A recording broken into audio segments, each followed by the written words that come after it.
नमस्कार दोस्तों, hello everyone. एक नई वीडियो में आपका स्वागत है। हम लोग हिस्ट्री की डे वाइज सीरीज देख रहे हैं जिसमें टॉप 500 एमसीक्यू की प्रैक्टिस करते हैं जो बिल्कुल लेटेस्ट ट्रेंड ऑफ पैटर्न के हिसाब से। अभी इन एमसीक्यूज में हम लोग मॉडर्न हिस्ट्री देख रहे हैं और पिछली वीडियो में हमने देखा था कैसे 1945 में आपकी इंग्लैंड में लेबर पार्टी जीत के आई, जो भारत की डिमांड को लेकर काफी उनके मन में सिंपैथी सहानुभूति थी। उनका यह कहना था कि जल्दी से जल्दी भारत को अब क्या सत्ता सौंप देनी चाहिए, आजादी दे देनी चाहिए। ठीक, उसके बाद में भारत में आपके प्रांतों में और केंद्रीय विधानसभा के चुनाव भी थे, ये भी बात करी थी। और फिर इस समय तक आपकी वर्ल्ड वॉर जो सेकेंड थी ना, वो भी खत्म हो चुकी थी।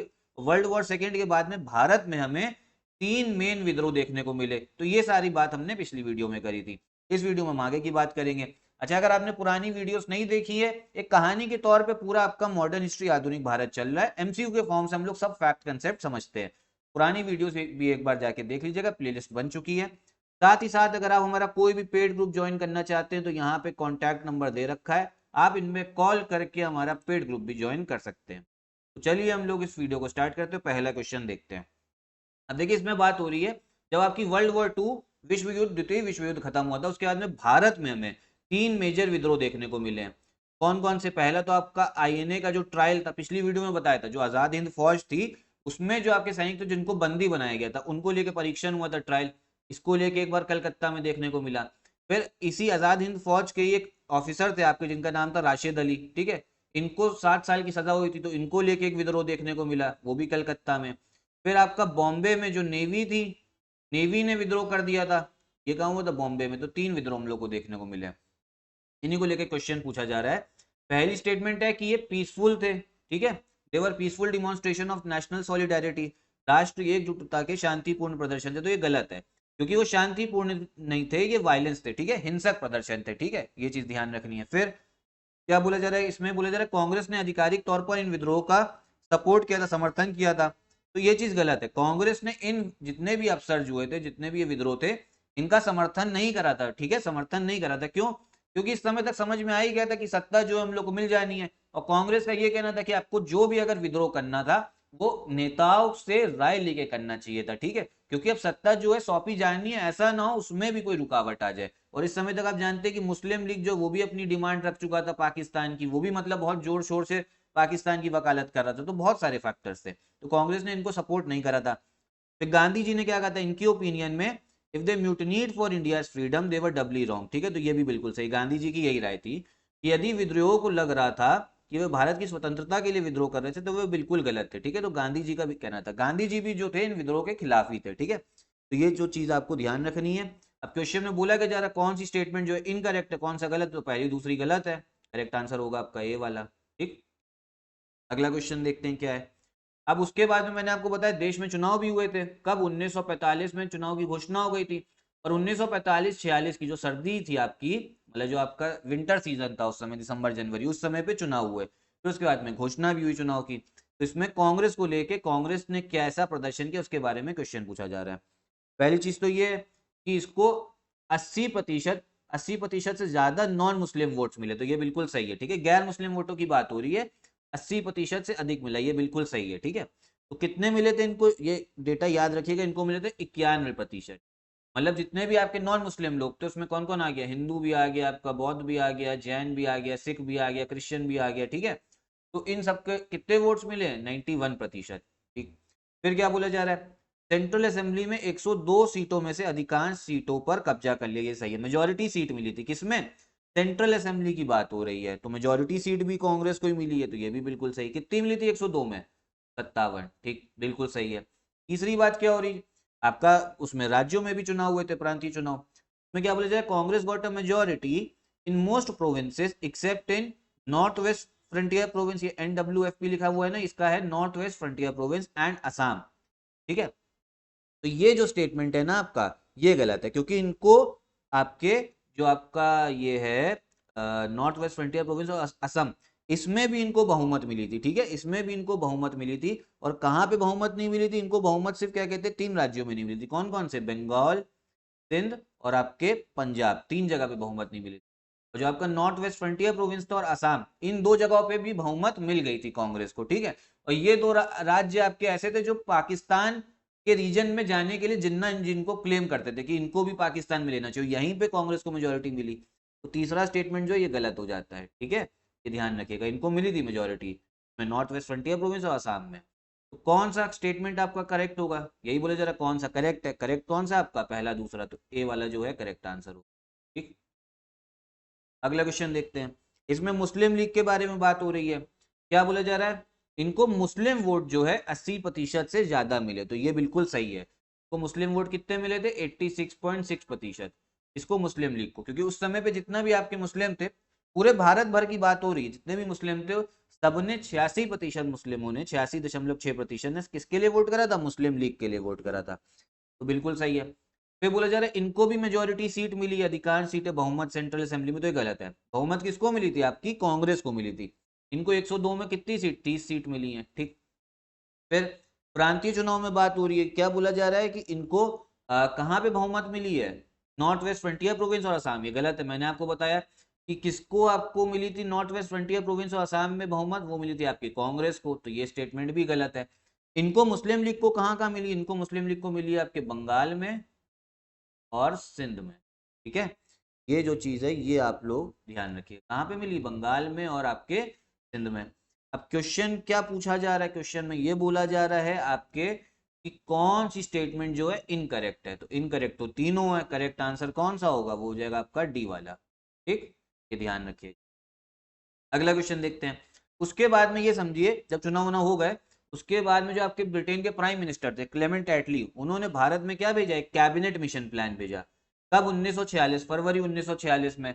और किस लिए भेजा था, कि जल्दी से जल्दी जाके भारत में आप ये डिसाइड करिए कैसे जो है सत्ता, कैसे पावर, ट्रांसफर ऑफ पावर की जाए, ठीक है, कैसे ट्रांसफर ऑफ पावर की जाए। क्योंकि इस समय पे आप ये समझिए कांग्रेस और जो मुस्लिम लीग थी ना, उनकी बनी नहीं रही थी। इनके सामने कोई भी प्लान रख दो, मुस्लिम लीग जो अड़ंगा लगा दे रही थी, तो इसीलिए कैबिनेट मिशन प्लान भेजा गया था।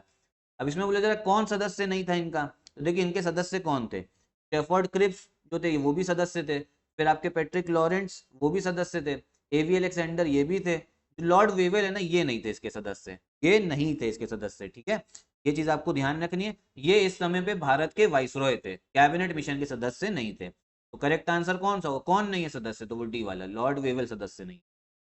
अगला क्वेश्चन देखते हैं क्या। इसमें यही बात बोली जा रही है आपके कैबिनेट मिशन प्लान को लेके कि कब इनिशिएट हुआ। ये आपके जो ब्रिटेन के प्राइम मिनिस्टर, प्रधानमंत्री क्लेमेंट एटली के टाइम के दौरान हुआ, तो ये बिल्कुल सही है, पहली स्टेटमेंट आपकी बिल्कुल सही है। फिर क्या बोला जा रहा है, कौन थे इसके चेयरमैन, सर स्टेफोर्ड क्रिप्स। तो ये वाली जो कोई स्टेटमेंट है ना आपकी, ये गलत है। स्टेफोर्ड क्रिप्स नहीं थे इसके अध्यक्ष, इसके अध्यक्ष थे आपके पैथिक लॉरेंस, ठीक है। ये जो पैथिक लॉरेंस है ना, ये थे अध्यक्ष, ठीक। ध्यान रखिएगा। करेक्ट आंसर कौन सा है, वो हो जाएगा आपका ए वाला, केवल वन, ठीक। अगला क्वेश्चन देखते हैं अब क्या बोला जा रहा है। अब इसमें कैबिनेट मिशन प्लान की बात हो रही है। बोले जरा कौन सा इनकरेक्ट स्टेटमेंट है। पहला, कैबिनेट मिशन ने जो पाकिस्तान की मांग थी उसको खारिज कर दिया था, ये बिल्कुल सही है, ये ध्यान रखिए, ठीक है, ये बिल्कुल सही है। फिर क्या, इन्होंने आपका 3 टायर एग्जीक्यूटिव बनाई थी, त्रिस्तरीय कार्यकारी और विधायिका की सिफारिश करी थी, ये भी बिल्कुल सही है। फिर कॉमन सेंटर की तो बात हुई थी, सामान्य केंद्र की, लेकिन जो सेंटर होगा, जो आपकी केंद्र सरकार होगी, उसके पास में कौन कौन से टॉपिक होंगे, कौन से सब्जेक्ट होंगे, रक्षा डिफेंस होगा, ठीक है। फिर कम्युनिकेशन संचार होगा। फिर आपका एक्सटर्नल अफेयर्स होगा, बाहरी मामले जो आपके फॉरेन अफेयर्स होते हैं, ये 3 होंगे। एजुकेशन नहीं होगा, ठीक है, तो ये गलत दे रखा है। फिर जो आपके प्रांत थे उनको भी फुल ऑटोनॉमी दी गई थी, और रेसिडुअल पावर्स, अवशिष्ट आपकी अवशिष्ट शक्तियां भी दी गई थी, ठीक है। तो देखिए पहली, दूसरी और चौथी स्टेटमेंट जो है आपकी करेक्ट है। लेकिन क्वेश्चन में क्या बोला जा रहा है, कौन सी इनकरेक्ट है, तो इनकरेक्ट तो आपकी सी वाली है ना। तो करेक्ट आंसर कौन, गोला कौन सा भर के आओगे भैया ओएमआर शीट में, वो भरोगे सी वाला, ठीक है, ये वाला करेक्ट आंसर। इसलिए क्वेश्चन जो है कायदे से पढ़ना भी पड़ता है। अब देखते हैं क्या बोला जा रहा है। इसमें भी आप वही कैबिनेट मिशन समझिए कि कौन कौन सी स्टेटमेंट्स के बारे में करेक्ट हैं। पहला क्या है, जो रियासतें या ब्रिटिश सरकार के अधीन नहीं थी, ये बिल्कुल सही है, वो पैरामाउंट नहीं है ब्रिटिश गवर्नमेंट के। क्योंकि जब ब्रिटिश लोग यहाँ पे शासन कर रहे थे, 2 तरीके के आपके क्षेत्र थे। एक तो थे आपके ब्रिटिश प्रोविंस, ब्रिटिश राज्य, जो सीधा आपकी ब्रिटिश सरकार के अधीन थे। दूसरे थे आपके प्रिंसली स्टेट्स, आपके देसी रियासतें, जो खुद अपना शासन करते थे, लेकिन उन सुप्रीम पावर वो किसको मानते थे, अंग्रेजों को। तो अंग्रेजों ने कैबिनेट मिशन प्लान के तहत यही बोला कि अब जो देसी रियासतें हैं वो अधीन नहीं है, ठीक। पहली स्टेटमेंट जो है वो सही है। फिर जो आपके प्रांत थे उनको तो पूरी स्वायत्ता दी गई थी, और अवशिष्ट शक्तियां भी दे दी गई, रेसिडुअल पावर्स, ये भी सही है। फेडरल स्ट्रक्चर आपका संघीय ढांचे की भी परिकल्पना की गई थी, ये भी सही है। तो तीनों स्टेटमेंट जो आपकी सही है। करेक्ट आंसर कौन सा हो जाएगा आपका ये वाला, डी वाला। ठीक है, 1 2 3, तो ये ध्यान रखिएगा क्वेश्चन। अब इसमें क्या है, ये बोला जा रहा है ब्रिटिश सरकार ने एटली के भारत, एक second, British government fixed a date for withdrawal from India in Attlee statement of February 20 1947। ये बिल्कुल सही है। ठीक है, क्यों करा गया, जब क्लेमेंट एटली आपके प्रधानमंत्री थे उस समय पे जो ब्रिटिश सरकार थी उन्होंने एक घोषणा कर दी कि भैया, कब घोषणा करी थी, 20 फरवरी 1947 को, कि हम भारत से जो है अब हम जाना चाहते हैं। और कौन सी डेट बताई थी इन्होंने एक डेट आपकी बताई है 1948 की डेट बता दी थी। इन्होंने ये बोला था कि हम लोग जो है 1948 के बाद जो भारत में रहेंगे नहीं, तो तब तक अपना जो आप लोग के बीच में मतभेद चल रहा है ना कांग्रेस मुस्लिम लीग के बीच में, इसको आप लोग तब तक क्या कर लो, सही कर लो। फिर क्या बोला गया, किस लिए ऐसी डेट बताई गई थी, किस लिए डेट की घोषणा की थी, ताकि जो कॉन्स्टिट्यूशनल क्राइसिस हो रहा था ना, संवैधानिक संकट, उसको दूर किया जा सके। मान लो इन्होंने सत्ता तो सौंप दी हम लोग को, ठीक है, भारतीयों को सौंप दी। अब यहाँ पे अच्छा, इस समय तक क्या था ना, सांप्रदायिक दंगे भी काफी फैल गए थे भारत में। मुस्लिम लीग जो थी, जिन्ना उन्होंने डायरेक्ट एक्शन प्लान किया था, बहुत सांप्रदायिक दंगे हो रहे थे। इनका ये कहना था कि मान लो सत्ता तो सौंप दी, ठीक, और उसके बाद में यहाँ पे कांग्रेस और मुस्लिम लीग ही आपस में भिड़ रही है। बदनामी किसकी होगी, अंग्रेजों की बदनामी होगी कि आप लोग जो है सत्ता भी सही से नहीं सौंप पाए, जहां पे आपने देश में राज किया, ठीक है, वहां पर आप लोग जो है सांप्रदायिक जो शांति है वो भी नहीं बना पाए। तो इसीलिए इन्होंने कहा था जल्दी जल्दी अपना जो आपका संवैधानिक संकट है ना उसको दूर कर लो, और अपने आपस में कुछ भी जो करो, लेकिन हम सत्ता जो है सौंपने जा रहे हैं, अपना जो प्लान बनाना है वो बनाओ, अगर देश बनाना है अलग तो अपनी सहमति से दोनों लोग बना लो। ठीक है, तो इसलिए इन्होंने डेट की घोषणा की थी। करेक्ट आंसर कौन सा हो जाएगा, वो होगा आपका ए वाला। अगला क्वेश्चन देखते हैं। फिर इसमें क्या बात हो रही है, इन्होंने भैया इंडिपेंडेंस का डिक्लेरेशन करा, उसी को लेके तो देखते हैं क्या है। The British would relinquish power only to a central government and rejected the idea of autonomous provincial government. अंग्रेज केवल एक केंद्र सरकार को सत्ता सौंप देंगे और स्वायत्त प्रांतीय सरकारों के विचारों को खारिज कर देंगे। गलत है। इन्होंने कहा था केंद्र सरकार को तो सत्ता सौंपेंगे ही ये लोग, साथ ही साथ में कुछ जगहों पे जहां पर प्रोविंशियल प्रांतीय सरकार स्वायत्त, उनको भी देके जाएंगे। जैसे आपकी पाकिस्तान में उस समय पे जो सिंध था प्रांत, फिर आपका जो पूर्वी पाकिस्तान बना था उस समय पे, जो आपका बंगाल क्षेत्र था, उसमें जो है इन्होंने बोला था अगर कुछ कुछ ऐसा माहौल सही नहीं हो तो उनको भी सत्ता देके जाएंगे। फिर क्या है, जब आज़ादी मिल जाएगी, जो प्रिंसली स्टेट्स है, देसी रियासतें, वो तब भी ब्रिटिश एम्पायर का हिस्सा रहेंगी। ये तो गलत है, क्योंकि अभी हमने पहले ही देखा, कैबिनेट मिशन ने बोल दिया था कि जो रियासतें हैं वो अपना ब्रिटिश एम्पायर जो है पैरामाउंट नहीं है। ये वाली स्टेटमेंट तो गलत थी, ये भी गलत हो गई, पहली भी गलत, दूसरी भी गलत। फिर क्या बोला जा रहा है, यदि संविधान के सृजन के तौर तरीके आम सहमति से नहीं बने तो अंग्रेज भारतीयों को सत्ता हस्तांतरित नहीं करेंगे। गलत है। अंग्रेजों ने कहा था अब हम जो है पावर जो है, सत्ता जो है सौंपने जा रहे हैं, हस्तांतरित करने जा रहे हैं। अब आपका मान लो संविधान ना बने, क्योंकि इस समय पे कॉन्स्टिट्यूएंट असेंबली, संविधान सभा भी बन चुकी थी जो आजाद भारत का संविधान बनाएगी। ठीक है, अंग्रेजों ने कहा अगर आप लोग अपनी सहमति से संविधान नहीं बना पाए तो फिर हमारे पास ना आना कि हेल्प कर दीजिए कांग्रेस मुस्लिम लीग को, जो इनके बीच में इश्यू हो रहा है, वो खुद ही आपको समझना है, हम तब भी जो है सत्ता सौंप के जाएंगे, कोई कंडीशन नहीं रखी थी। मतलब अंग्रेज इस समय तक ऐसा मूड हो गया, तब अंग्रेज जो है भारत में रहना भी नहीं चाहते थे, वो कहते भारत से क्या करना, में जाना है। तो आपकी तीसरी स्टेटमेंट जो है ना, ये भी गलत है। करेक्ट आंसर कौन सा होगा, अच्छा इसमें बोला क्या जा रहा था, जो कौन सी स्टेटमेंट इनकरेक्ट है, पहले ही बोल दे कौन सी गलत है। अब इनकरेक्ट तो तीनों है, बी वाला जो है आपका करेक्ट आंसर। ठीक, अगला क्वेश्चन, लास्ट क्वेश्चन देखते हैं इस वीडियो का। क्या है, ये इंडियन इंडिपेंडेंस एक्ट के बारे में बात हो रही है 1947 में। क्या बोला जा रहा है, इसने 15 अगस्त 1947 को तत्काल प्रभाव से स्वतंत्रता प्रदान करने की घोषणा की। It proclaimed lapse of paramountcy with effect from 15 August 1947। ठीक है, तो ये जो स्टेटमेंट है आपकी, ये बिल्कुल आपकी सही है। ठीक, आगे देखते हैं। फिर इन्होंने ये बोला कि हमने आपको आजादी तो मिल गई, सत्ता हमने सौंप दी आपको, लेकिन उस समय तक भारत में चुनाव थोड़ा ना हुए थे। भारत में पहले चुनाव तो आपके 1951-52 में हुए हैं।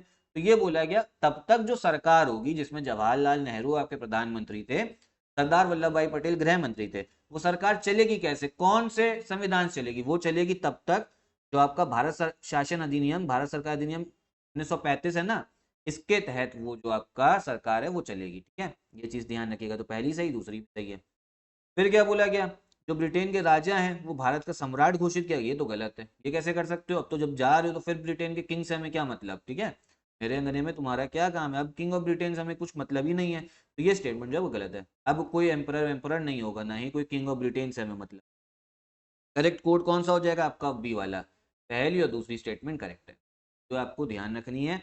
यही थे आपके पूरे क्वेश्चंस पूरे आपकी वीडियो में। बस मॉडर्न हिस्ट्री जो है आपका बस आज़ादी की जो बात अब होने ही वाली, कैसे आज़ादी मिली, कांग्रेस मुस्लिम लीग का उस समय पे क्या आपकी राय थी, कैसे कांग्रेस मान ली आज़ादी उसके बंटवारे के लिए, ठीक है? आज़ादी के लिए तो सभी लोग खुश थे, लेकिन बंटवारे के लिए कांग्रेस खुश नहीं। तभी अगली वीडियोस में बात करेंगे।